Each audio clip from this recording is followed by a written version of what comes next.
All right, so it is 6 o'clock, so I'm officially going to get us started. I want to start by thanking everyone for coming to the 5th grade Flash Parent Preview webinar. This is a webinar and it will be recorded, and we will share the link on the district website for others to preview. In a webinar, we have chosen to not use the chat feature. Instead, we're going to use the Q&A feature for asking questions. In the Q&A feature, you have the choice of either asking the question with your name, your full name, or anonymously. If you prefer to have it anonymous, just click that anonymous in that Q&A feature. We are going to be covering a lot of content tonight, but if we don't answer your question, feel free to put it in the Q&A, and we will make sure that we have time at the end of this webinar to address any questions that we haven't answered. So I'm going to start by introducing myself. My name is Dawn Harper, and I am the Elementary Social Studies and Health Specialist for the Issaquah School District. And we have two other panelists joining us tonight. We have Jessica Ferranti and Chris Coleman. If you could please introduce yourselves. Sure. My name is Jessica Ferranti. I'm a 5th grade teacher at Apollo Elementary. I'm sure I've got some Apollo parents here among the participants, so welcome. I am also a parent in the district. I have a 7th grader and a 5th grader. So I've been in your boat before and I am here with you again. And I'm Chris Coleman. I'm the Health and PE Specialist at Issaquah Valley Elementary School, and I was a former Educational Technology Specialist at the district level and the Health Support Specialist, which Dawn Harper has taken over the roles for. So thank you, Dawn. I'm glad to be back in the classroom. And I have two high school age students in the district. They go to Skyline High School. Well, thanks for being here tonight. And just to let you know that tonight we will be discussing the 5th grade Flash curriculum, which stands for Family Life and Sexual Health. We will share what we will share what will be taught and how it will be delivered, so that each of you can determine what is best for your students. Our purpose of tonight's presentation is to help all of you and these families understand the laws that the district is required to follow in regards to providing a comprehensive sexual health, HIV/AIDS curriculum and instruction.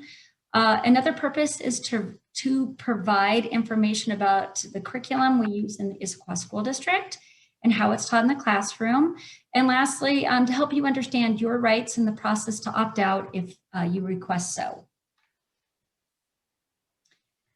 There are several federal and state mandates about sexual health education. And the first is Hatch, which is a federal mandate. And what Hatch says is that all instructional materials must be available for parent preview. We also have the AIDS Omnibus Law, which is a Washington state law. And this law states that when districts are adopting comprehensive sexual health curriculum, the curriculum must be approved by the Washington State Department of Health for accuracy. This law also states that parents must be allowed to preview the HIV/AIDS material prior to instruction, and that in order to waive a student from the curriculum, parents must have previewed the HIV/AIDS material. In addition, when school districts provide comprehensive sexual health curriculum, they must follow the Washington State Healthy Youth Act, which states that the content must be medically and scientifically accurate. And this law goes on to state that the information must be recognized as accurate by objective professional organizations and agencies with expertise in the field of sexual health. And some of those agencies include the American College of Obstetricians and Gynecologists, the Washington State Department of Health, and the Center for Disease Control and Prevention. And lastly, we have Senate Bill 5395, which just passed in 2020, and that's the one probably a lot of you are familiar with and have heard of. This law states that all public schools in Washington State must provide comprehensive sexual health education to all students by the year 2022-2023 school year. The sexual health education curriculum must be medically and scientifically accurate, evidence-informed, age-appropriate, aligned with health and learning standards, and inclusive of all students. Students in kindergarten through third grade receive instruction on social emotional learning. And it's important to note that no sexual health content is required in kindergarten through third grade.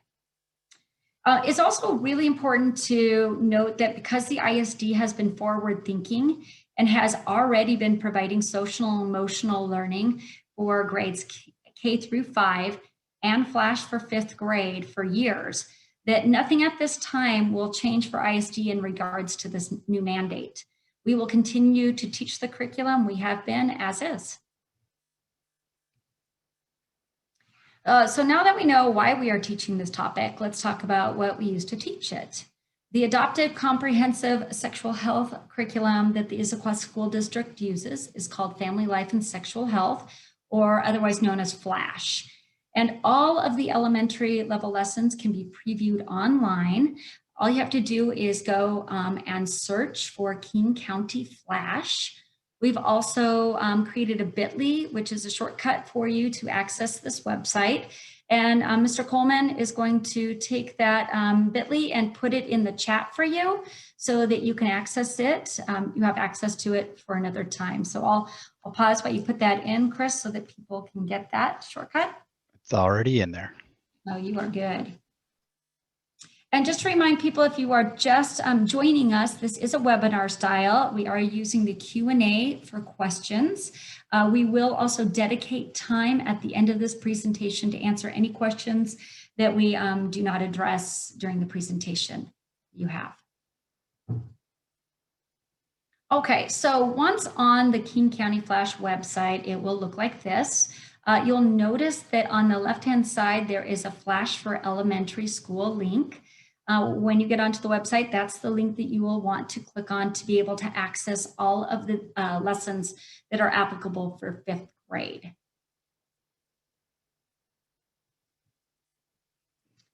Besides the laws that the district follows to provide this instruction, we also believe that it's really important to have comprehensive sexual education to help ensure that students are provided adult guided lessons with accurate information.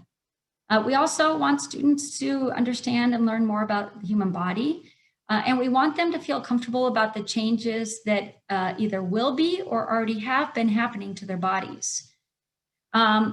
We also want to help students consider healthy alternatives and also the consequences for their actions, and to really just help them facilitate the skills to be healthy youth and adults. Why else do we provide this curriculum? Well, research. Research shows that comprehensive sexual education delays the onset of sexual activity. The research also shows that it does not increase sexual activity and that it does help students to engage in more healthy choices and to know what those choices are. There are so many ways that people can learn about sexuality. We learn about it from family, from friends, school, from TV and movies, the internet, books, social media, video games. And as we know, some of those places and people are great places to get information, where others, not so much. So it's important that we provide an opportunity for students to get accurate information and to help them learn skills to make good, healthy choices about their body. And we believe that the Flash curriculum really helps with this. The Flash program is a comprehensive program. It starts in 5th grade and it continues all the way to 12th grade. Abstinence is the foundation of this program, but comprehensive sexuality education has many components. As you can see from this graphic, there are many different topics that are included as well, such as growth and development, relationship skills, protection, and more. In this graphic, you will see that Flash includes 3 pillars: anatomy and physiology, health, social emotional growth, and health and safety. Remember that this is a comprehensive curriculum, and some topics are taught throughout the grades from 5 through 12, and others are taught only in the upper grades when it's age appropriate. Under the anatomy and physiology, we study topics like the reproductive system, pregnancy, physical aspects of puberty. This is generally thought of as sex education.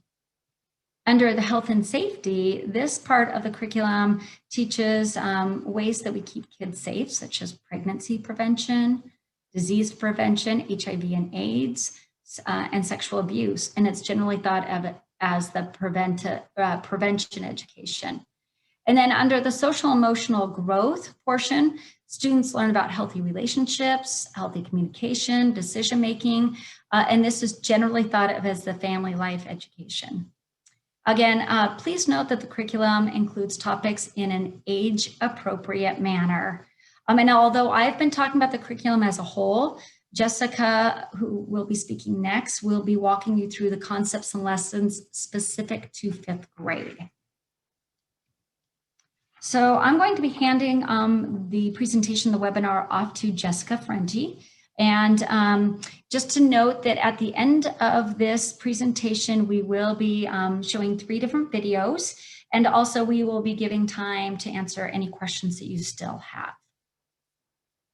Jessica, would you like me to continue presenting? Sure, that would be, yeah, I think that would be helpful. Thank you. Sure. I can still peek in at different questions. So I appreciate people are putting questions in the chat, and you may notice sometimes one of us will click a button that we're going to answer that question live because we know that we're going to get there. And then other questions, we either somebody who's not speaking right now may answer it, or as Dawn said, we'll answer it at the end. So for those of you that joined us a little bit later, my name is Jessica Ferranti and I teach 5th grade at Apollo, and I've been doing that for a while now and doing this presentation for a while now. And we're going to talk through the different lessons that we'll be teaching this year and sort of the difference this year about how it's going to be delivered. So we will get to that point soon. So we can go on to the next slide. Thank you. So we, in Issaquah, we mandate that all of the teachers that deliver Flash curriculum are trained. So they are trained by, they will be trained later this year by Dawn and myself. So any teacher that is new to 5th grade, whether that teacher has been teaching 20 years in 4th grade or is brand new to the teaching profession, they all will be trained. And we only teach the approved curriculum. So basically, the lessons that you're seeing tonight are the only sexual health lessons that are provided. There's nothing that we pull from other places. So for example, if I'm teaching a math lesson on geometry, I have my district curriculum, but if I find a really cool lesson or video or manipulatives or something that I want to use, I can do that in math. But in Flash, we don't do that. So we follow the state laws that show that you have the opportunity to preview the entire curriculum. And so that is the only thing that is taught in this particular curriculum area. And then these lessons, so Dawn mentioned that if you go to the website for King County Flash, which is in the chat, if you didn't hear us say that earlier, you will see many, many lessons, and we do not in 5th grade teach all of those lessons. So many of the day 1 lessons, you'll see like lesson 9 has a day 1, and then the day 2 are typically taught in 6th grade when they get to middle school. So we introduce a topic, discuss it in a normal year, and then they learn more about it in 6th grade. So the other thing that we changed for this year a little bit was we condensed it a little bit. We took out a couple of the lessons that we would typically teach from in 5th grade, but that have already been covered or will be covered in our social emotional curriculum called Second Step, which I'm sure you've heard about from your child's teacher, and you've probably seen some of the lessons on Wednesdays. So we took out things that were overlapping so that the teachers were able to get through the key lessons for this curriculum for this year. So we know there are questions about what Flash looks like in 2021. So I'm going to let Dawn talk about the district decision that it will be asynchronous, and then I will talk a little bit about what that's going to look like in practice from the parent perspective. So. Right, thanks, Jessica. Yes, just like everything else this year, Flash will be different than it traditionally is. The district knew that this was important content, and last year only the HIV/AIDS lessons were taught, and we knew that we needed to teach more than that. The difficulty comes with some students being in person and some students being at home, and it really becomes an equitable, equity dilemma. So the decision was made that all of the lessons would be pushed out asynchronously so that all students have equitable access to the content. And this does change things up a little bit, quite a bit, especially when it comes to the answering the questions, which Jessica will get in and talk about this. But what we hope is that by pushing them out asynchronously, it gives a talking point for you to have a space to start talking about this information with your children, and for them to have a safe space where they can also ask questions of their teacher. Okay. And then I know there was a question in the chat and the Q&A about this as well. None of the teachers will be starting to push out any of these lessons on Seesaw or on Teams until the very end of April, beginning of May at the earliest. So what will happen is your child's teacher will send a letter saying, usually they give about a week's notice. Next week we'll be starting these flash lessons, and that can give you a little bit more time to prepare if you do want to watch this again or look at the materials again and sort of get yourself ready, or let your child's teacher know which lessons you may be choosing to opt out of, which we'll cover later, and there's a form to fill out. So we'll get to those details later, but you will be notified. It's not like these lessons will just suddenly show up in your child's Seesaw or Teams assignment. So you will have notification about that. All right, so our first lesson typically just introduces the topic, and I'm sorry, Dawn, I'm not sure exactly if you explained sort of the format. So I'm going to just say it again in case Dawn didn't quite. So what's happening is we are creating PowerPoints that are narrated and Seesaws that have, narration as well. And if your child has already started science and even many of the social studies lessons, you've already seen lessons that look like that. And that's what will be assigned to your child, again, asynchronously, one per day. So there will never be like 5 of them assigned on one day. So there's just going to be pushed out 1 per day. We have it planned out that we're recommending 2 to 3 per week once the teacher starts. So those will be sent out to all the children that will be participating.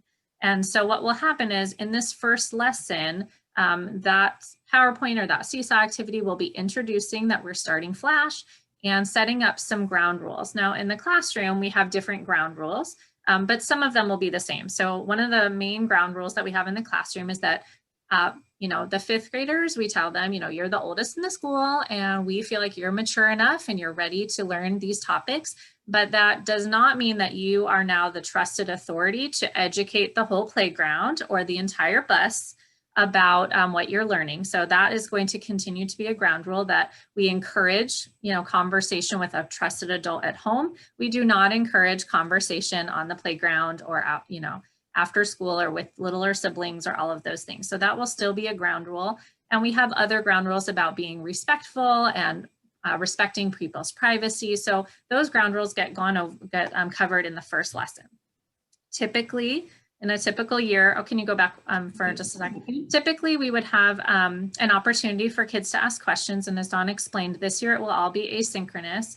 And so we are referring questions to trusted adults at home. Another thing that we tell the children is that if they have a question and they don't feel comfortable asking somebody at home, then they can wait and they can ask, again in middle school, or they can ask somebody later. So if they are thinking about it and have a question in 2 weeks, then we would refer them to the trusted adult at home. So you may find that you're getting more questions this year than if I know most of you probably that are here don't have older siblings that have gone through it, but if you do, you may find that the younger siblings, the current 5th graders may have more questions for you than your older ones did, because they aren't going to be asking them of the teacher. So that's just something that you may want to expect, and that's a great reason to look through it with your child or ahead of time on the King County Flash website, so that you know what kinds of questions they might ask. Okay, now I'm ready for lesson 2. Great.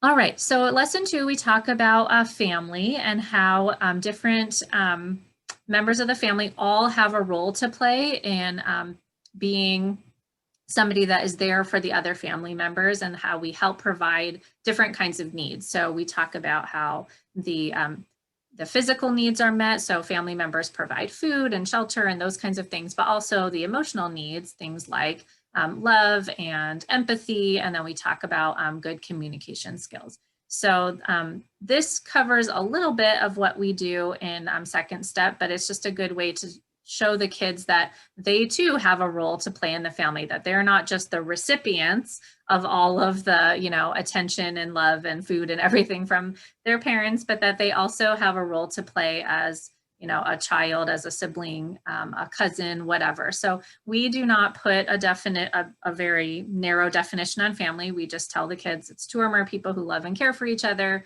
They draw a family diagram. So in these seesaws and PowerPoints, there will be short activities for them to do. So in this one, there's an opportunity for them to just draw a little family diagram, and they may include anyone that they like on the family diagram.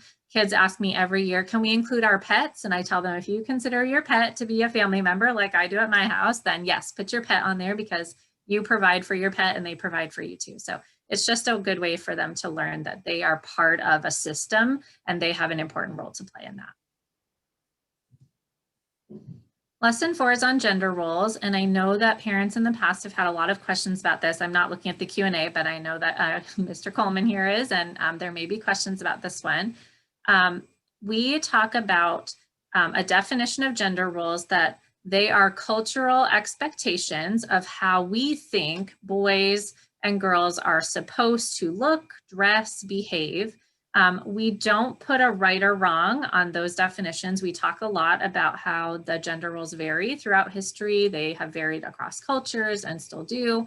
And then the kids talk about thinking about brainstorming men and women who've done different roles in our society, just to help them expand their thinking about what is possible and what men and women could do, astronauts and nurses and doctors and inventors and all of those kinds of things. So in the past, we've been asked questions about, do we talk about sexual identity? Do we talk about transsexuals and things like that? And we don't cover any of that in 5th grade Flash. So I know sometimes parents are concerned about this lesson because they're not sure what it covers. It's actually fairly narrow. And so if you have concerns about the gender roles lesson, I would definitely urge you to look at the website and look at this lesson 4 and click through it and see what it entails, because I suspect that would answer a lot of your questions as well. All right, lesson 7 is our sort of safety. I know Dawn was mentioning the pillars of our Flash curriculum, and this is our safety lesson. And this lesson is on sexual exploitation, and this is one of those lessons that we reassure parents. This is very age appropriate. It's very much about 5th grade, and trying to help them to stay safe and think about what to do if they're in a situation that makes them uncomfortable. So we begin this lesson by defining the term exploitation. And the example that's used in the lesson is, if I, as a 5th grader, offer $1 to my 5-year-old neighbor for his bike, when I know that bike is worth way more than $1, I'm exploiting him. And that's, using somebody to get what I want without caring about what they know or how they feel about it. And the kids definitely understand that. If you're using somebody, to get what you want, then that's exploitation. So they understand that. And then we talk about sexual exploitation is unwanted touching, asking to look at private parts, that sort of thing. And the kids usually have questions. And again, this year, those questions would go to you at home, the trusted adult, about why would anyone do that? And I'm actually, I think that as a parent, that those are really hard questions to answer, right? Why would somebody do something that just sounds terrible? And so as teachers, I'm going to tell you the way that we answer it, because then when this question comes to you this year, you will hopefully be more comfortable answering the question. We say there are lots of reasons why people do what they do, and it's very complicated to understand exactly what the reasons are that somebody would do such a thing. But that those people that would make that choice to sexually exploit somebody, they need help. And so we really emphasize in this lesson the importance of reporting if there's any situation that makes a child uncomfortable. So we talk about something called the uh-oh feeling that something is not quite right. We talk about safe versus unsafe versus confusing touch. So safe touch might be a high five, a handshake. That's going to feel a little bit of a different conversation at home in the age of COVID about a safe touch, since we're all keeping our 6 foot distance this year. But in general, kids understand a high five is a safe touch. Somebody kicking somebody else is an unsafe touch. And that there can be touches that are confusing. And one of the big examples of that is tickling, and how sometimes tickling is fun and it's part of a game that people play, but that sometimes maybe it starts to make somebody feel uncomfortable. And we talk to the kids about, if you have that uncomfortable feeling, it is your body and you should trust that feeling and say no. And then we go through a case study about 2 kids that are doing some yard work for a neighbor they've known for a really long time. And one time the neighbor invites them in, and they've known the neighbor for a long time. So they go in, and then the neighbor starts touching the girl's hair. And, the kids are always like, oh, that's the uh-oh feeling right there. She's already feeling like something's weird. This adult is touching her in an unusual way. It would be different if it's a hairdresser or her mom or something like that. But this is an uncomfortable situation for her. And then the neighbor offers the children twice as much pay if they'll take off their clothes. And so then, then the uh-oh feeling is a very big feeling, and the kids say, no, thank you. And they want to leave. And then the neighbor tells them he'll pay them twice as much anyway, but that they should keep it a secret.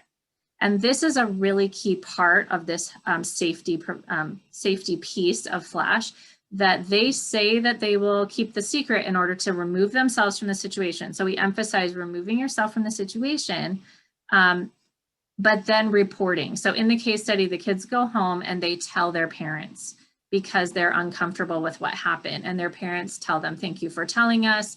Clearly this neighbor needs help. We don't want this to happen to any other kids. So we really want to make sure that kids understand that you don't have to keep that kind of promise is not an acceptable promise to make.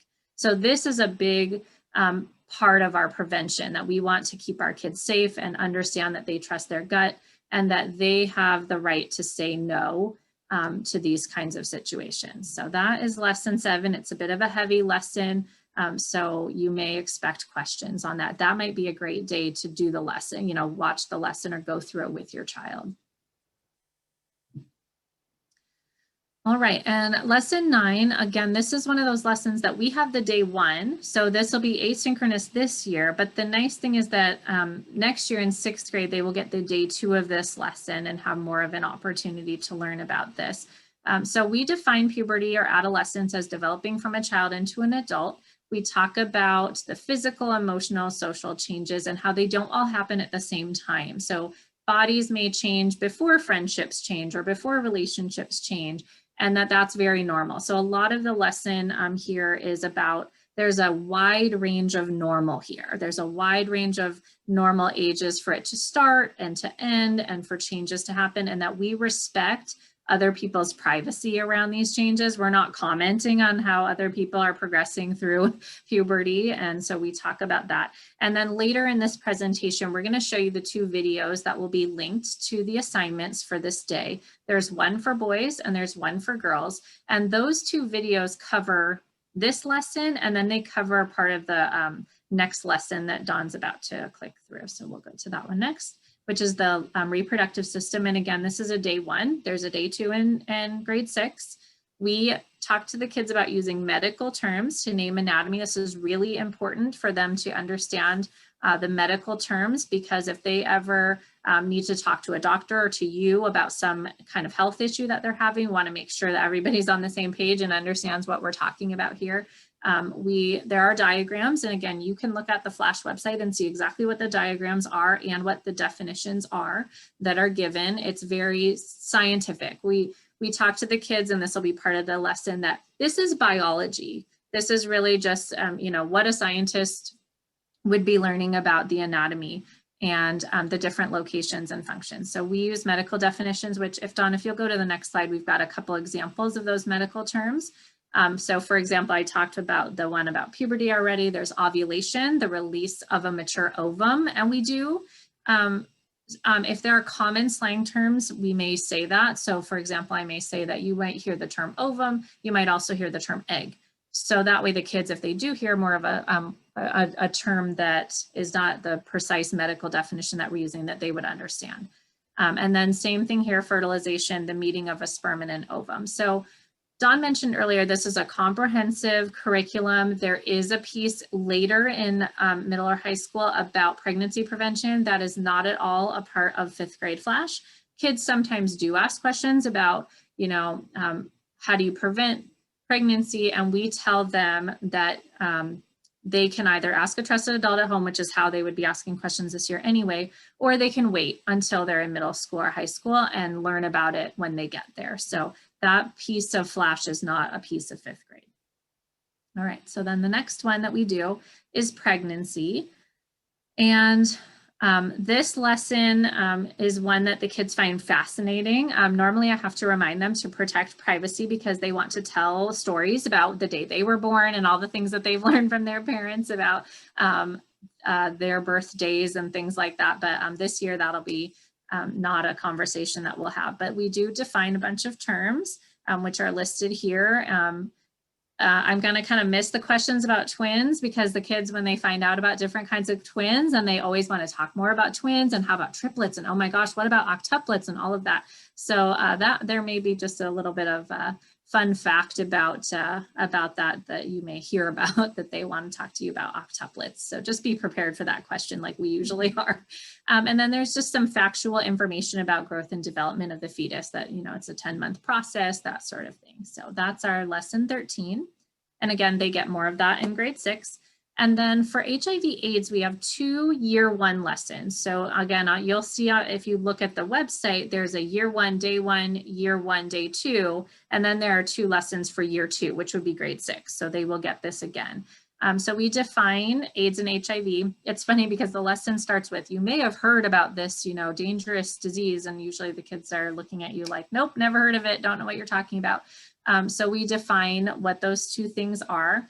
And then there is a video that we watch in the day 16 lesson talking about how HIV and AIDS can and cannot spread, and then how to keep yourself safe. And the how to keep yourself safe in 5th grade is primarily it's abstinence, so not having sexual intercourse, which we all agree is not appropriate for 5th grade anyway, for children. So there is a values protocol that the district follows for answering questions. And one of the questions, we talk about what's sort of universal values. Universal values, are things that we would expect that a district, a public school would teach.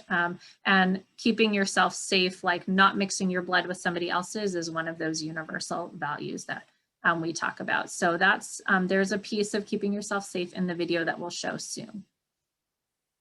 And I think that might be where we are now. So I'm going to just have Dawn's going to click through those, and I'm going to keep looking at the Q&A and see if there are any questions. But again, if we don't answer them as part of the presentation, we will answer them at the end. I know there are probably quite a few still. So.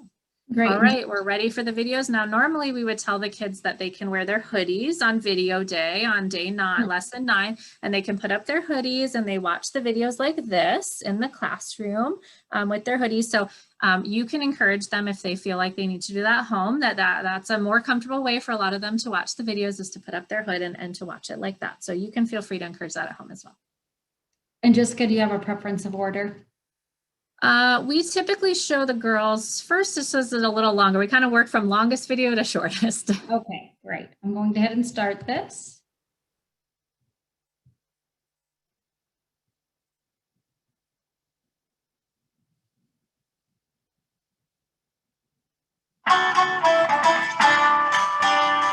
Look around.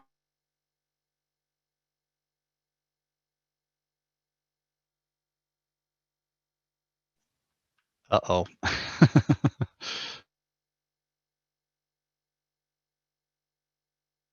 Don, you may need to start it over. Yeah, the sound is not working. Yeah.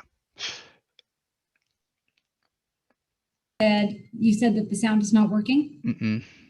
And I would also... Yay! Let's try...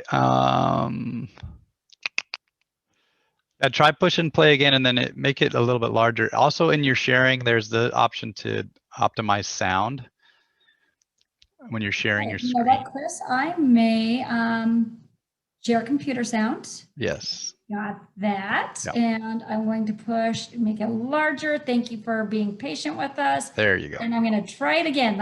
And will you let me know if it's your sound? Thank you. And self-conscious. Did you hear it that time? I'm going to start it over then. Look around you. What do you see? Probably a lot of different things and a lot of different people. Even when you're around people your own age, you'll notice that everybody's different. Every young person grows and changes at a different rate, starting at different times. A lot of it is very hard to go through. Many times you'll feel awkward and self-conscious. But you know what else? You'll find out that there are some energizing changes just around the corner. You won't believe the changes you're going to see just around the corner. Just around the corner. We're going to like the people we're growing to be just around the corner. Just around the corner. Just around the corner.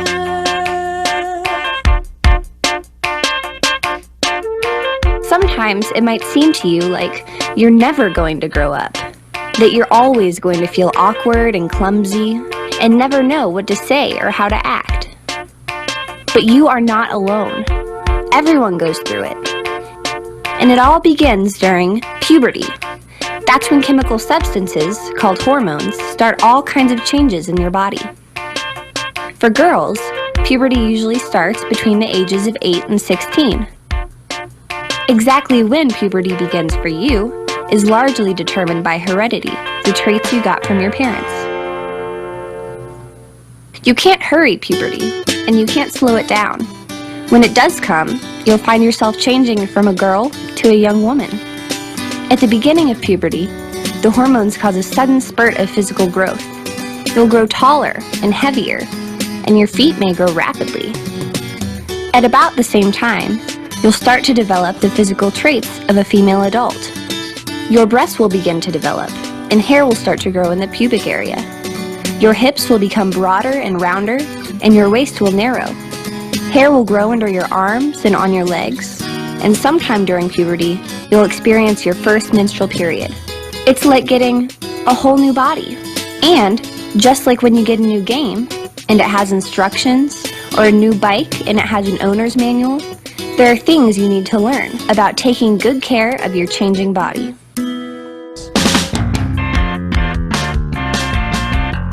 Just around the corner. Sometimes, all that growing and changing can make you feel tired. Don't worry about being a little tired. It's completely natural. Just get plenty of sleep and listen to your body. When it says it's tired, give it a rest. There are some other ways you can take care of your body during puberty. Exercise is important. If you enjoy sports, that's great. Find a team that works for you. If sports aren't your thing, there are still a lot of fun ways to get exercise. Even taking a walk can give you the exercise you need.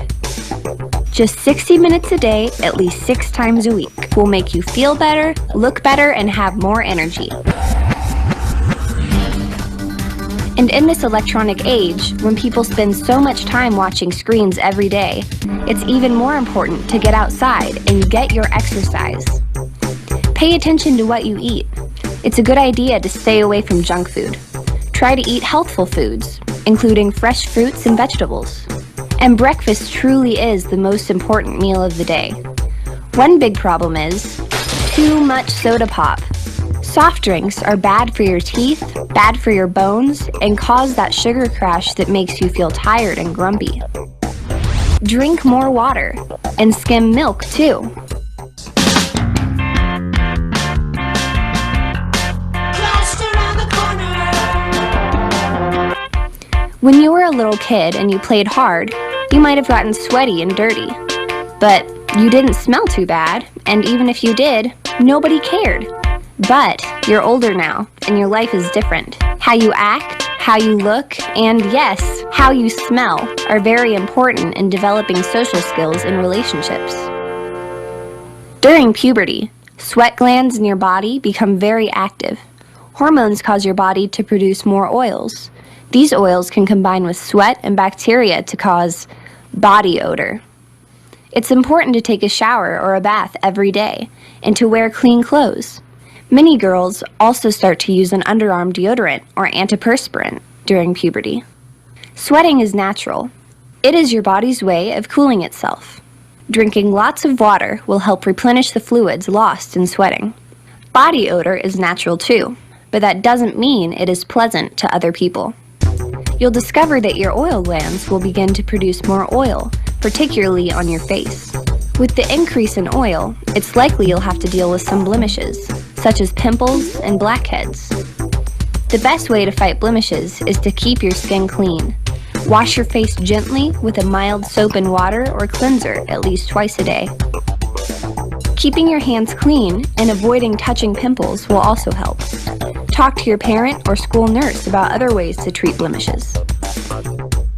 And, of course, don't forget to brush your teeth in the morning and at night. And floss, too. Lots to remember, but all important.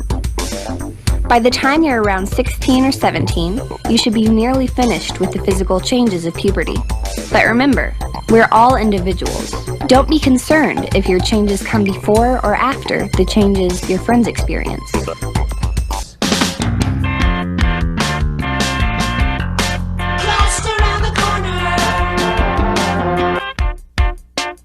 During puberty, the reproductive system reaches maturity.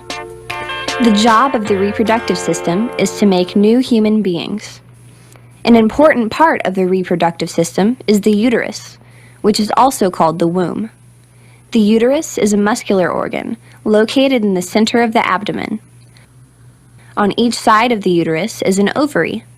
Ovaries are connected to the uterus by the fallopian tubes. The uterus leads to the vagina, a hollow tube that connects the uterus to the outside of the body. The opening of the vagina is located between the urethra and the anus. The urethra and the anus are not part of the reproductive system. The job of the urethra is to discharge liquid waste as urine. The job of the anus is to discharge solid waste as a bowel movement. The ovaries store thousands of reproductive cells, called eggs or ova. Approximately once a month, beginning during puberty, an egg reaches maturity in an ovary and is released into a fallopian tube. The release of an egg is called ovulation. After ovulation, the released egg travels through the fallopian tube on its way to the uterus. It is during this journey down the fallopian tube that the egg can be combined with a male reproductive cell, called a sperm, or a sperm cell. If a sperm cell joins the egg, we say the egg has been fertilized, which also means the woman is pregnant. During the month, the uterus has built up a soft lining of blood and tissue in preparation to receive a fertilized egg. A fertilized egg will attach itself to the wall of the uterus, where it will be protected and nourished as it grows into a baby.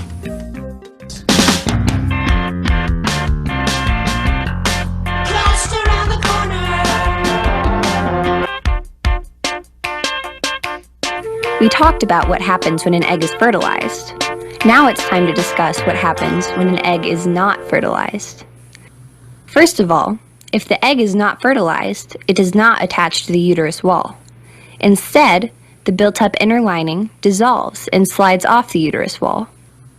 Then, over a period of 3 to 7 days, the blood and tissue from the lining and the egg flow out of the body through the vagina. At the same time, a new egg is maturing in an ovary, and the process begins again. This process is called menstruation, and the days during which it happens are called the menstrual period. At first, your menstrual period may not be regular, but eventually you can expect to menstruate for about 3 to 7 days every 26 to 32 days. Every girl is different, and every girl has her own cycle. These differences are normal. During menstruation, the flow of blood must be absorbed. Some girls use sanitary napkins, soft pads that attach to the inside of underwear with self-adhesive strips. Sanitary napkins are comfortable and they can't be seen through your clothing. Some girls use tampons to absorb the flow of menstrual blood. Instead of being worn like a pad, a tampon is placed inside the vagina. You should talk to your mother or another adult woman, such as a school nurse, about whether sanitary napkins or tampons are best for you. Whichever you choose, pads or tampons should be changed several times a day. The used pad or tampon should be wrapped in toilet tissue and placed in a special waste container in the restroom. Please remember, pads and tampons should never be flushed down the toilet. It's also a good idea to carry a pad or a tampon with you in case you start menstruating when you're away from home. Your menstrual period shouldn't prevent you from enjoying your usual activities, including most sports. If you choose to use a tampon, you can even go swimming. Physically, you should feel fine during your period, although you may have mild abdominal cramps. Usually, these cramps can be eased by a heating pad. Some light exercise might also help. A daily shower is also needed, especially during your menstrual period. During your period, or perhaps just before it begins, you may feel a little down. A touch of the blues seems to be normal for a lot of girls. But don't worry, the blues will pass very quickly. The beginning of menstruation is a normal and natural part of life. It's also a sign your reproductive system is maturing.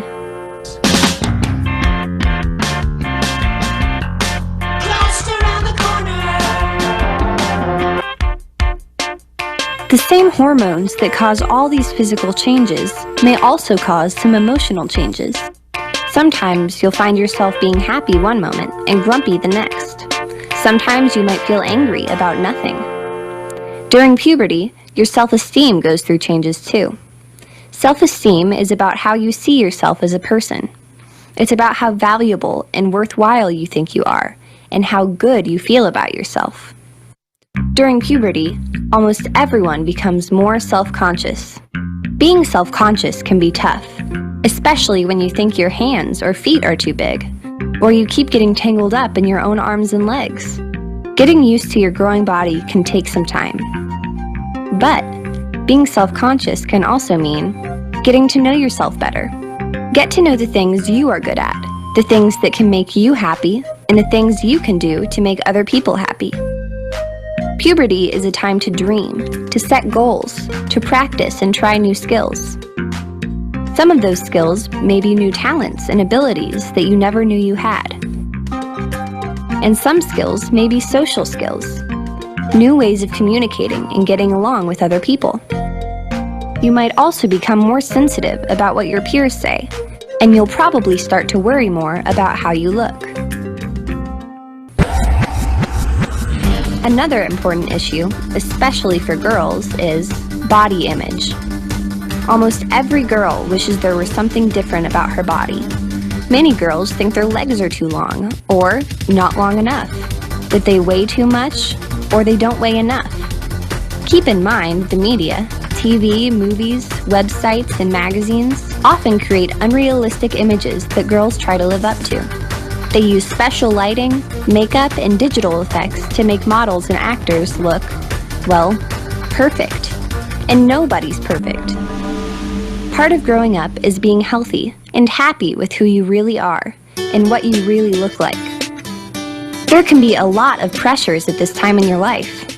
That's why it's a good idea to find an adult you can trust, someone you can talk to about your feelings, someone who can answer your questions. A parent or special caregiver is the best person to go to. Your parents have a lot of experience they can share with you, and they have your very best interests at heart. But a school counselor or nurse, a teacher, or someone at home can also be a good listener and advisor. Growing up isn't always easy, and some days it may seem very hard, but everyone gets through it, and so will you. And one day, just around the corner, you'll look back and smile. You just won't believe the changes.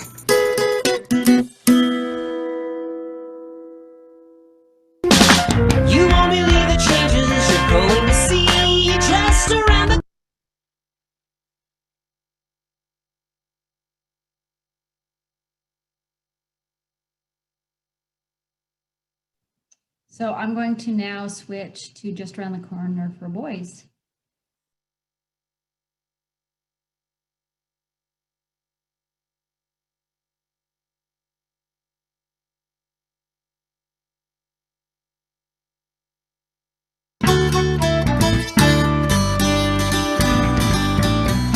Look around you.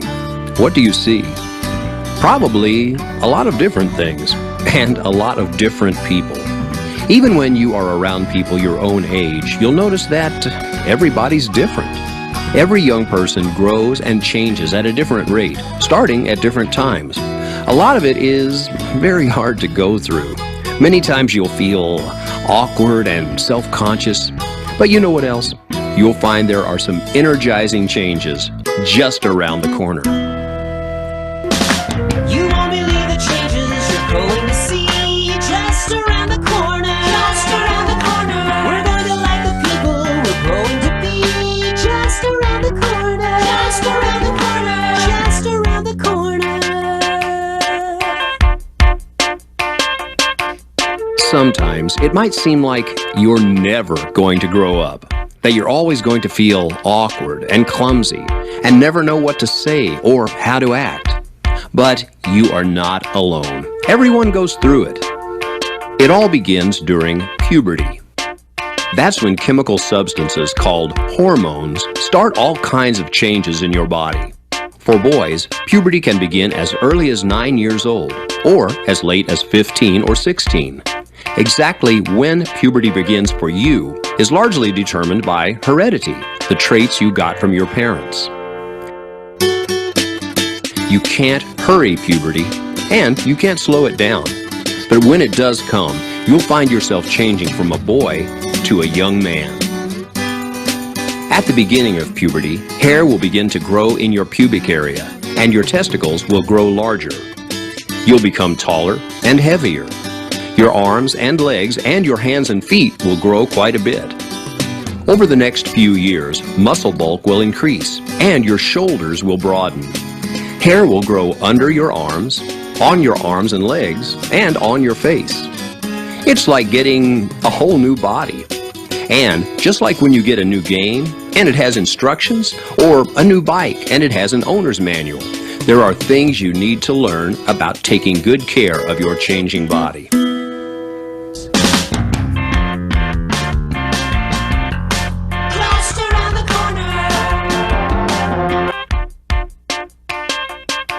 Sometimes all that growing and changing can make you feel tired.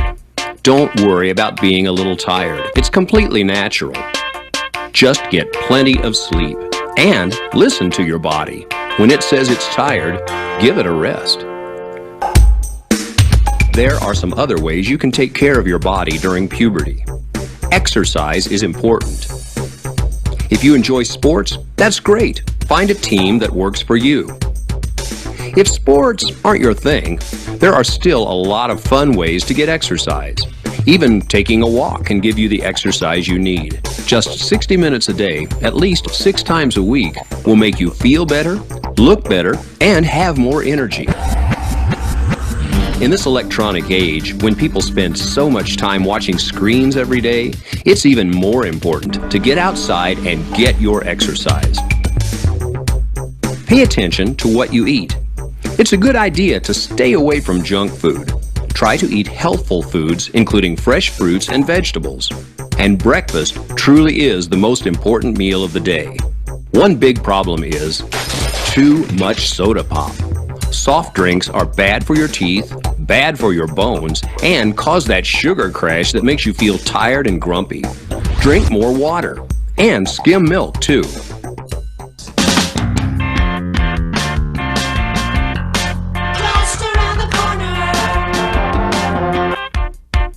When you were a little kid and you played hard, you might have gotten sweaty and dirty, but you didn't smell bad, and even if you did, nobody cared. But you're older now, and your life is different. How you act, how you look, and yes, how you smell are very important in developing social skills and relationships. During puberty, sweat glands in your body become very active. Hormones cause your body to produce more oils. These oils can combine with sweat and bacteria to cause body odor. It's important to take a shower or a bath every day and to wear clean clothes. Many boys also start to use an underarm deodorant or antiperspirant during puberty. Since elementary or middle schools don't usually have showers, you may want to reapply deodorant after PE class or any other physical activity. Sweating is natural. It's your body's way of cooling itself. Drinking lots of water will help replenish the fluids lost in sweating. Body odor is natural too, but that doesn't mean it is pleasant to other people. You'll discover that your oil glands will begin to produce more oil, particularly on your face. With the increase in oil, it's likely you'll have to deal with some blemishes, such as pimples or blackheads. The best way to fight blemishes is to keep your skin clean. Wash your face gently with a mild soap and water or cleanser at least twice a day. Keeping your hands clean and avoiding touching pimples will also help. Talk to your parent or school nurse about other ways to treat blemishes. And of course, don't forget to brush your teeth in the morning and at night, and floss too. Lots to remember, but all important. By the time you are around 18 or 20, you should be nearly finished with the physical changes of puberty. But remember, we're all individuals. Don't be concerned if your changes come before or after the changes your friends experience. Just around the corner.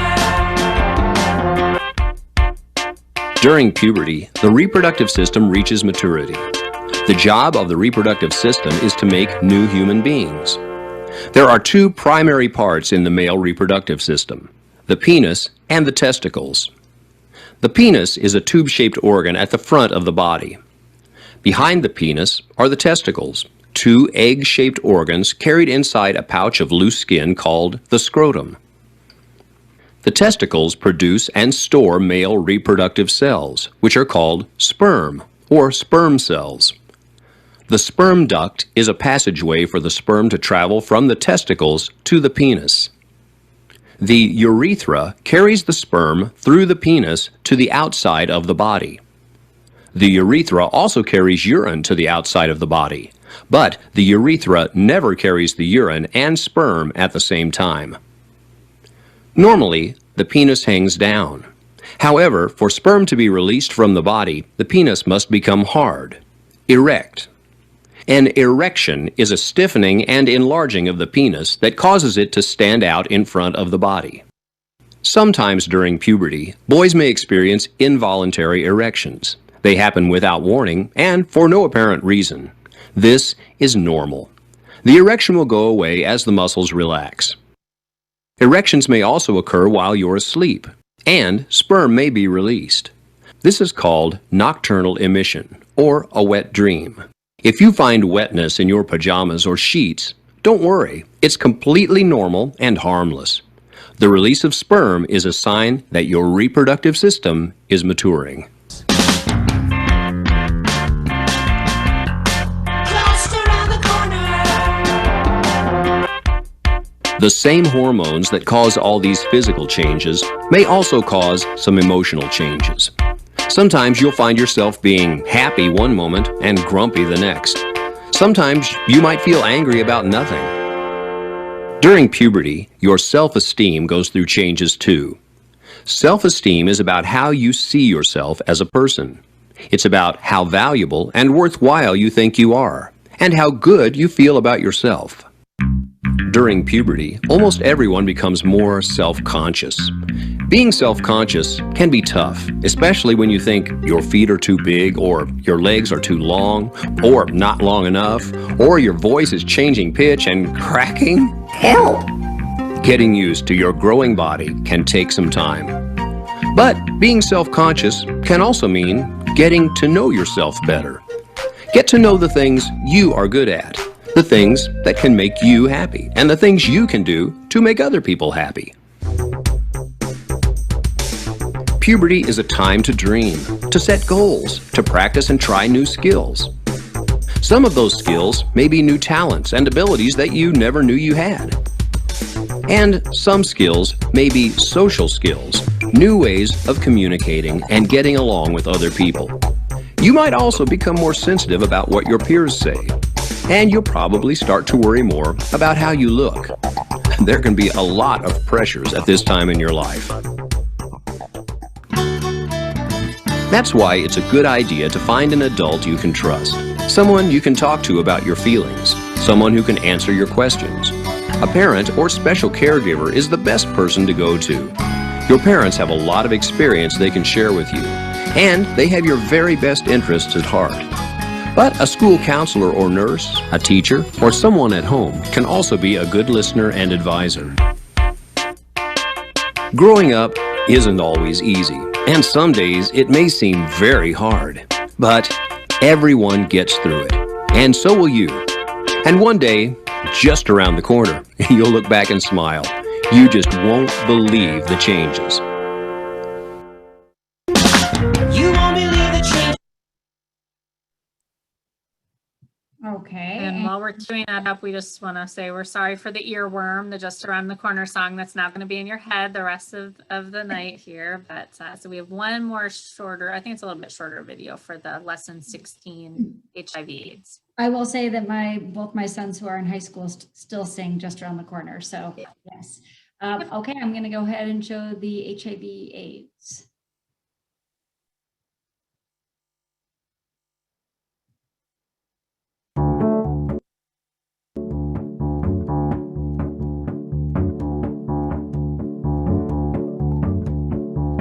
Hi, my name is Marissa. Sometimes my grandpa lets me drive the tractor by myself. I like to play with my friends, ride bikes, and do projects in my grandpa's shop.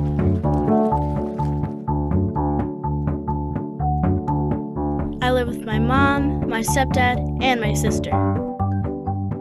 When my sister's hanging out with her boyfriend, we get to have dinner together and watch movies. If I'm having trouble with math problems, my mom will help me with my homework. This week, my mom even took us bowling.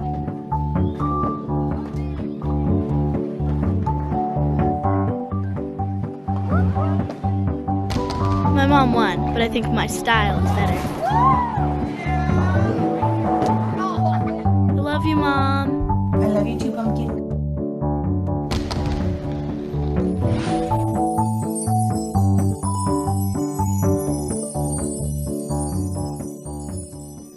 Good night. Sweet dreams. Love you. See you in the morning. Don't let the bed bugs bite. Something people probably wouldn't guess about our family, though, is that my mom has HIV. When she told me, I didn't know how to feel.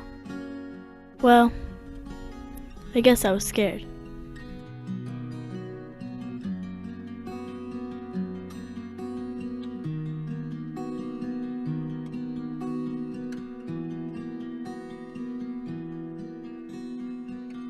But my mom took me to a doctor, and I learned a lot about HIV.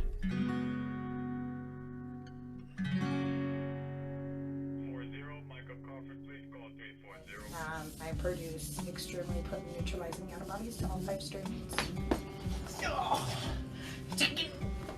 I've been taking care of people with HIV for a really long time. And when I first started, like when I met your mom a long time ago, we were really worried about HIV because we didn't know the best way to treat it. We didn't have all the medicines that we have now. But now we have all these medicines that we can use for people that have HIV. It can keep them healthy.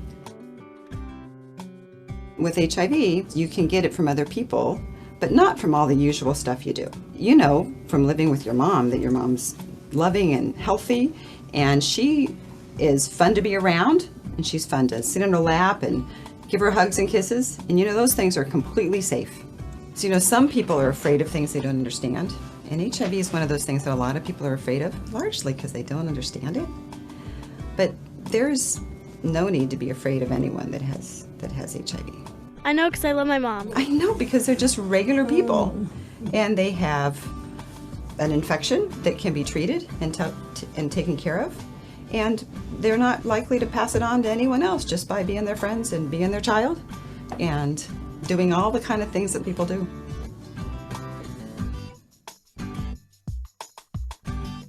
HIV is a serious illness that can make a person very sick.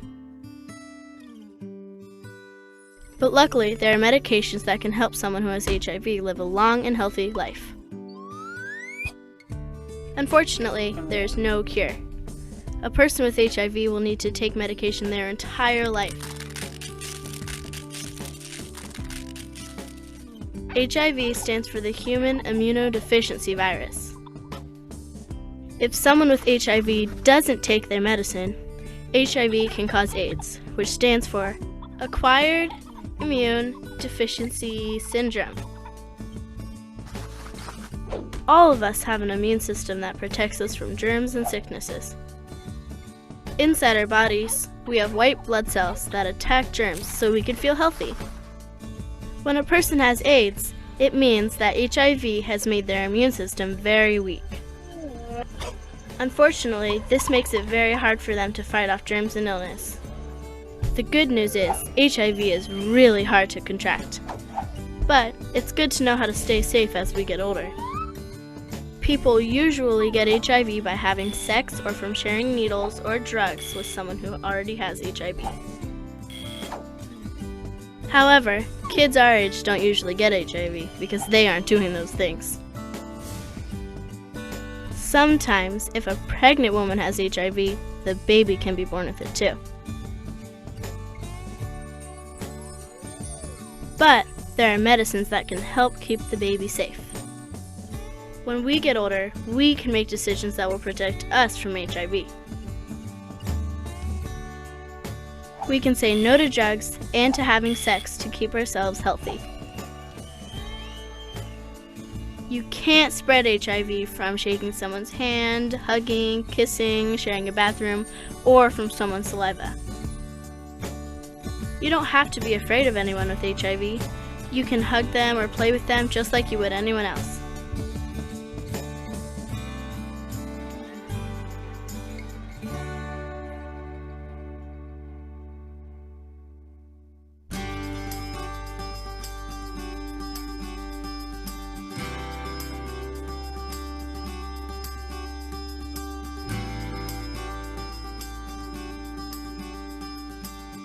Now I know I'm not going to get HIV from my mom, and I know that she'll be okay if she keeps taking her medicine.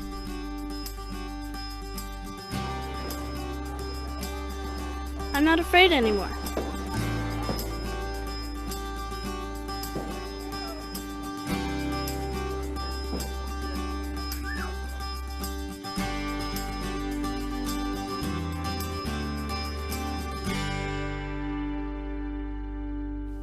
Now we're going to take a short quiz to see what you know about HIV and AIDS. True or false? HIV is pretty hard to get.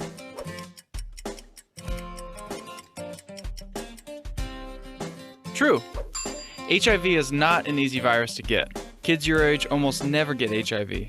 Marissa lives with her mom, who is HIV positive, and she's not in danger of getting HIV or AIDS.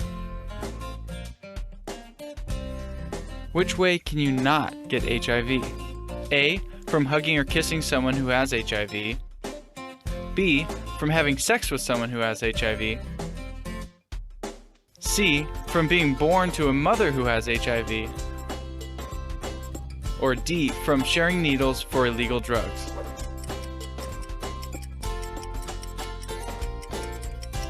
The answer is A. You cannot get HIV from hugging, kissing, or snuggling. You can't get it from sitting on a toilet seat or from pee or spit. True or false? There is no cure for HIV. Unfortunately, this is true. Doctors and scientists are working hard to find a cure for HIV, but right now, there just isn't one. People who have HIV will have it for their entire lives. True or false? With the right medication and care of a doctor, a person with HIV can live a long, healthy life.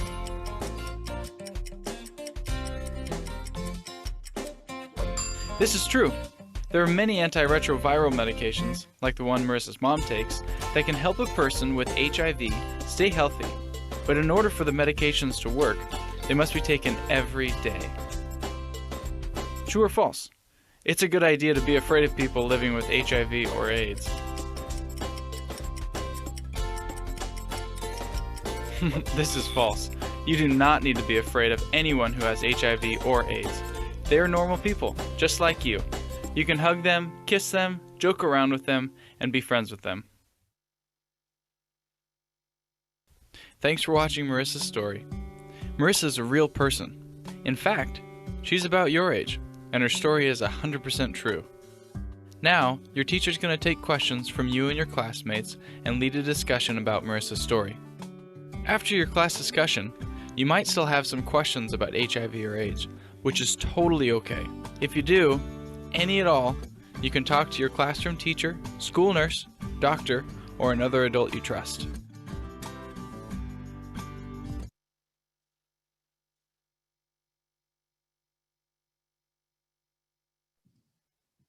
Okay, so we are done with the videos. So let's, now that we've covered all of the content, let's talk about your choices if you want to excuse your child from sexual health education instruction. Can you? And the answer is yes. So you have 4 different options. The first is to do nothing, and your child will receive the sexual health education. It will happen at the end of April and May.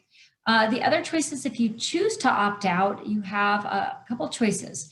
You could opt out of only the HIV/AIDS lessons. You can opt out of specific flash lessons, or you can opt out of the HIV/AIDS and all of the flash lessons. In previous years, we had forms that you need to fill out to make it easy during this time of remote learning and all different types of learning. We created a form. The form can be found with this bit.ly link, and I believe, Mr. Coleman, you're going to put it in the chat, correct? And on this form, it just, in order to opt out, you do need to have watched this parent presentation, and you also do need to preview the lessons, the flash curriculum. So, and that will be stated on this form. When it is turned in, we will be notifying the school principal and the classroom teacher that you have chosen to opt out and what specific lessons you've chosen to opt out on. Chris and Jessica, do you have anything you want to add to that form? I think my part is in the next slide, so. Right, okay. Okay, so we just would recommend that even if you fill out the form and that's all you have to do, I would still strongly recommend that you send an email to your child's teacher so that, especially this year, he or she will know that those assignments or those particular lesson assignments will not be assigned to your child. And they can think about what your child can do instead. The timing is less of a difficulty this year. Normally, we would talk about, when in the school day it would be taught, but since it will be asynchronous, we won't have to worry about that as much. So if your child will not be participating in one or all or some combination of the lessons, then your child would have time to work on other tasks instead. So other assignments that the teacher has given, iReady and Lexia kinds of assignments, other kinds of wise choices that your teacher would typically assign. So they will just not see those assignments pop up on CSAR Teams, however your teacher is assigning them. Okay, there are a lot of questions in the chat, and I feel like the top question is still just a strong concern about the decision to do this asynchronously. And I know that Dawn explained it, and I know probably some of the questions came from people who unfortunately joined us later. This is the way the secondary is doing it as well. So 6th grade and up is also doing asynchronous flash. We wanted to make sure that the children were able to speak with a trusted adult, because that is part of it. And so that trusted adult is a trusted adult at home. And so we know that that's the possibility is there that you will want to have your child complete these lessons in the evening when you might be more available to answer those questions or to talk it through with them. But if you are feeling a concern, and I understand that this is different, just like so many other things this year, and if you are feeling concerned that your child will not be able to ask questions or will not be comfortable learning this, we are really just here to give you this information and for you to make the best decision for your family for this year. And it's not a binding decision that if you opt out this year, your child will never receive flash. You could choose to opt in next year when it might be taught synchronously in the classroom. So if this format is one that many of you seem to have concerns about, that we're presenting information without discussion, if you don't feel that you are comfortable with that model, then you have those options. That's your right as a parent to choose one of these options of opting out of all the lessons or just particular ones. So we wanted to make sure that we answered that live, because so many of you were concerned about that decision, and we understand that this is not typical. And so if it's not going to work for your family and your child this year, then that's certainly up to you. Yeah, I think you said it perfectly, Jessica. There's nothing else I could add to that. It's the point of the presentation, as stated in the beginning, is so that you know what your options are and you know what the curriculum is and how it will be presented. Yeah, and we had some questions about how do we know the kids won't be Googling inappropriate terms and things like that. And that is exactly one of the things that as teachers, we have concerns about it, even teaching it concurrently, as we can see what the children in the classroom are looking at or not looking at. We don't have control over that in people's households, or if they're doing the lessons, in aftercare or anything in a different setting. And so that's one of the reasons why we are offering it asynchronously, so that you as parents can make a decision about whether that model will work for your family and what time of day your child will complete those lessons, so that they aren't sitting on Google and Googling all these terms, because I understand parents have concerns about that. A couple more questions that we might want to answer to are around notification of the lessons, when they'll be delivered, which day those lessons will be delivered, and will there be notifications to the parents around that ahead of time? Jessica, since you're in the classroom, you can talk maybe how you typically notify parents, but please know, everybody, that you'll best get a straight answer, a good answer from your classroom teacher, because each teacher puts out those notifications in different ways. But Jessica can give you an idea how that might look. Yeah, so typically we include the information about our start date in whatever format the teacher regularly communicates. So when we talk to teachers about presenting, that Flash is coming up, and we talk about how we notify parents, we say that the best way to notify parents is however you've been notifying parents all along, so that there's not some novel way that parents have to suddenly look for it somewhere else. So if your teacher regularly emails information, or regularly posts information on Clever, or regularly sends you a message through Skyward, that is how you will find out that Flash is starting. So we really encourage our teachers to make that part of their regular communication of what's happening in the coming week or the coming weeks. So if you have questions about when your child's teacher is starting, know that no one will be starting within the next 30 days. That's part of the laws that we follow, that you have 30 days to preview the curriculum and ask questions and all of that. So no one will be starting it within the next 30 days. And as we get closer to the end of April, if you haven't heard anything from your child's teacher, then certainly send an email, and they would be able to tell you their plans for when they're starting. There was a question too about why are we training teachers if we're not really delivering it? And the reason is that we want to make sure that, while we're teaching, whether they're in the room with us or on Zoom, kids ask questions, and we want to make sure that, if they're saying, when are we starting Flash, or are we doing that, that if there are questions or questions that get emailed, that teachers are prepared to handle them. So this year, the questions are being referred back to a parent. If parents have questions, so there was another question in the Q&A about what if, as a parent, I'm wondering how to answer a question. If you've looked through the Flash materials, if you've watched the lesson with your child, or you've gone back and watched it yourself to try to make sure that you're understanding what they're asking, and you're still not sure, then you as a parent should feel free to ask the teacher. So you could email the teacher. You're certainly welcome to contact Dawn Harper or myself. If you are just looking for what would a teacher, how would the teacher answer this question in the classroom? And we'd be happy to tell you what we would typically say if a child asked that. And again, in 5th grade, if kids ask questions that are not part of 5th grade Flash, then we say, this isn't part of 5th grade Flash this year. So you can ask an adult at home, or you can wait until middle school. And kids will make different decisions about whether they would like to wait, because sometimes they'll say, oh, okay, I'll learn about it later. I don't need to know right now. Other times they really want to know, and they will ask you. So that's how we handle that. I'm going to let Chris take a couple more while I look through and see what else. Somebody asked that's when they've asked their teacher, the teacher didn't know many of the details either. And that's partly because decisions have been made from the administration pretty recently about how we're delivering this, even how we give a parent presentation. And so some of the details are definitely still being figured out, even for the teachers. And, you know, just like a lot of things that are happening this year, they come pretty quickly. However, we do know that the curriculum will not be taught until late April, early May at the very earliest. So just so everybody knows that. And then teachers will be getting more information, obviously, now that we have the administration has given some of the details are still hashing them out anyways. And those details will be given to the teachers, and the trainings will be occurring prior to that late April, early May at the earliest time for delivering the curriculum. Right. And we have scheduled a Q&A session for all 5th grade teachers on April 20th, so that they can come and ask questions about the curriculum, about how it's being delivered, since it is a all new format for everyone involved this year due to the pandemic.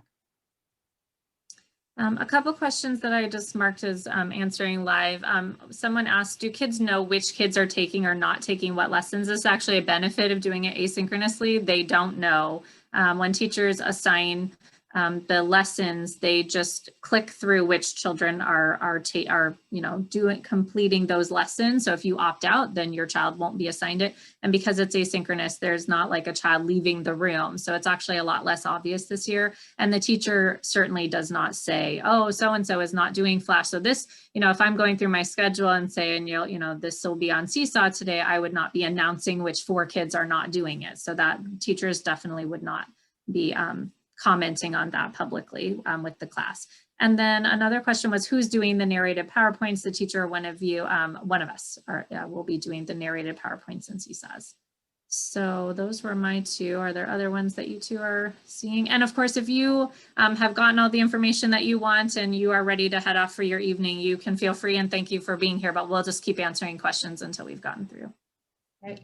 Yes, and just a reminder, my email is down on the screen here, Dawn Harper. It's harperd@issaquah.wednet.edu. And feel free to send any questions that you do have my way, or again, just contact us with what your needs are. And Jessica, you said that there were other questions that have not been addressed yet. I'm just looking, there are a lot of them that are coming in right now. So thank you for being patient when I look through them. Usually I've got people with hands up in front of me. So just scanning through here, and a lot of them are duplicates as well. If parents choose to wait, how will that affect students when they get to 6th grade? So a lot of these concepts are covered again in 6th grade, and it's not like a short Cliff Notes version. They do get, explanations and the opportunity to ask questions in 6th grade. So if you choose to wait this year for whatever reason, and then they get into 6th grade, they're not like behind where they won't learn what they need to learn. It does overlap. Sorry, I'm still slipping through. And Dawn, if you would like to stop sharing, you might be able to get through to see some of the Q&A as well, and that might go faster. Okay, great. Somebody asked if there are lessons on consecutive days. That's going to be up to the teacher. So the teacher will decide which days work best within the schedule that they are teaching. So there could be lessons on consecutive days, and that is the way we typically do it in a typical year. We would teach lessons on most days of the week. This year, I would expect that you will see 2 to 3 lessons a week. So maybe on like Monday, Tuesday, Thursday, or something like that. But that will be up to the individual teachers to determine their schedule. And I do want to answer, I see a question about, that teachers are concerned about not being able to talk to their questions. I did have this question with my director, and it is, there is some teacher choice in it. It depends on the morning meetings. It depends on the classroom makeup. It depends on how comfortable the teacher is.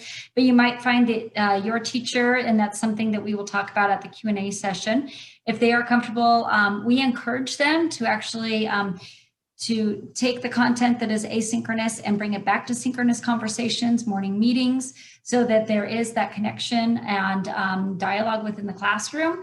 Some teachers are going to be much more comfortable than other teachers. And for those teachers who are comfortable with that, they will not be discouraged to not have those conversations. So please be aware of that. There was a question about were teachers consulted with that, with this decision.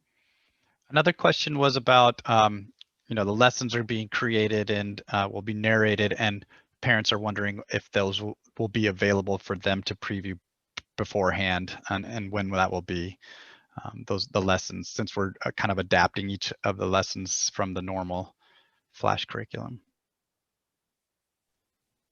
That is a great question. Jessica, who is a full-time classroom teacher, who is also in the middle of transitioning to concurrent teaching, is going to be working on transitioning into asynchronous, and I'll be assisting her where I can. So more details will come about that. We're still working through that process right now. And teachers do have the choice. They will also have a PowerPoint so that they can choose if they want to use their voice so that they make the connection with their students. They can, we will have two choices for them, one that's already narrated by Jessica and one that is just a PowerPoint template, so the teacher has the choice to add their voice for that connection with their students. All right, so that's done. And then another question was about how possible discussions could happen if there's students that are opting out. So yeah, we will not be discussing, there will not be discussion about the majority of these lessons. So the pieces that overlap with second step may come back. So when we talk about family and being a good listener, that's something that's covered in second step. So I think that's what Don was referring to, that may come back, about being a good listener after the family lesson. The rest of the discussion is not happening this year. We're not having discussions and questions answered. That is something that's going to happen at home for this year, which like I said, we understand that there are concerns about that. So you should certainly make the best decision for your family for this year. Thank you for clarifying that, Jessica. No problem. All right, yeah, so that takes care of that question about how does this work? And that's the other reason that it's not happening this year, because we have kids opted out, and so we can't say, oh, I'm gonna, drop you out of the Zoom or kick you out of the class while we have this conversation at morning meeting. So that's why only ones that would overlap with second step that are not unique to Flash might be discussed the next day.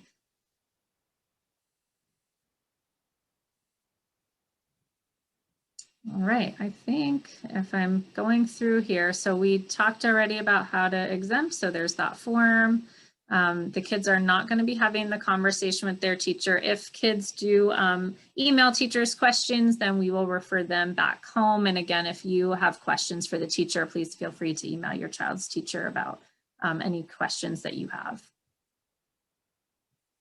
And I think that might be all of our questions for now. And it looks like we've got about half of the people have already departed. So I want to wait just a little bit longer before we stop so that and get if there are any other questions. Thank you for people that are saying thank you. You're very welcome. It seems so strange to, not see any of your faces right now, but we appreciate your taking the time, especially with fifth grade, changing the schedule tomorrow. We know it's a busy night. So thank you for taking the time to be with us tonight. Yes. I'm not sure what this question means about can students attend the same when they're in 7th or 8th grade instead of 6th. I'm not sure if you mean will they be doing Flash those years, and there is Flash in both of those years, I believe. Don, is that correct? All 3 years, yeah. All 3 years, thank you.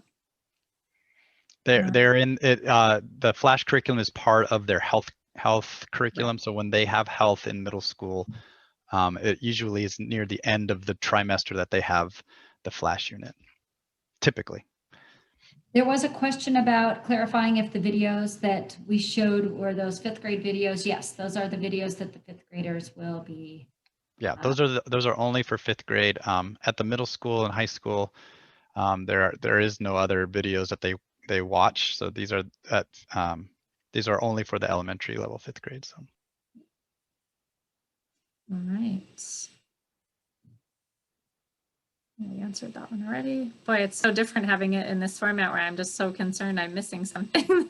So if you have any other questions, yes, you can opt out in 6th grade too. There's a secondary presentation that happens in the fall because the health class is a trimester class. So some kids take it first trimester, some second, some third. So it's a fall preview, Dawn, correct? That parents can go to for all 3 of the grades, and then you can choose to opt out in 6th grade as well.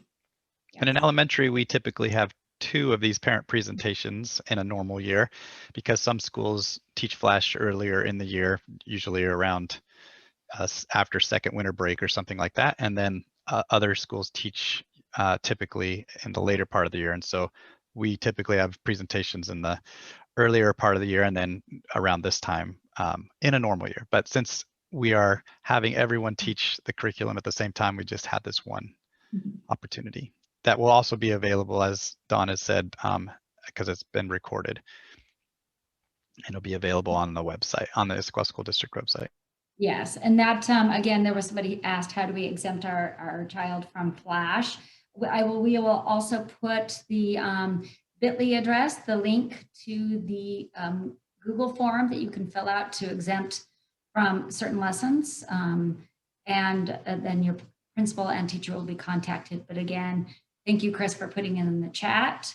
There is the link right there to the Google form. And again, we encourage you to contact your teacher as well, classroom teacher. Yes, please do. And if you are watching this recording, because we know this is being recorded and posted for later, if you're watching the recording earlier, the bit.ly was on the screen, or you can email Dawn Harper and get that bit.ly after you've watched the presentation. So you can fill out the opt-out form later. All right, we're still dropping participants, so I think most people have had questions answered. It's not lessons 1 through 9. There are 9 lessons, but there are specific numbers, and I think I answered that in one of the questions, but there are so many right now, so I'm going to just say them. We teach, this year we're going to be pushing out lessons 1, 2, 4, 7, 9, 11, 13, 15, and 16. And I can put that in the chat, but it's also earlier in this video. And those are outlined on the Google form as well, the specific lessons with the topics. Right. Oops.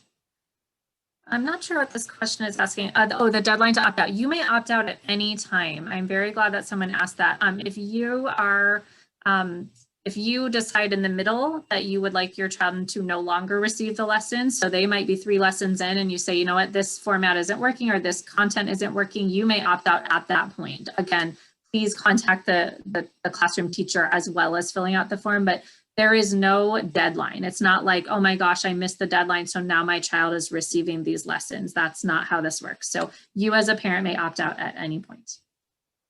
And we will share that. We will share the link to the opt-out form with teachers ahead of time. Yeah. Yeah, so teachers will have that link as well, but it'll be available on the district website. Is that what you're saying, Ms. Harper? Yes, it will be on the district website. Sure. Along with any of the links that we shared to the King County website, also to the folder that Chris sent the link to with the forms. We will be adding that.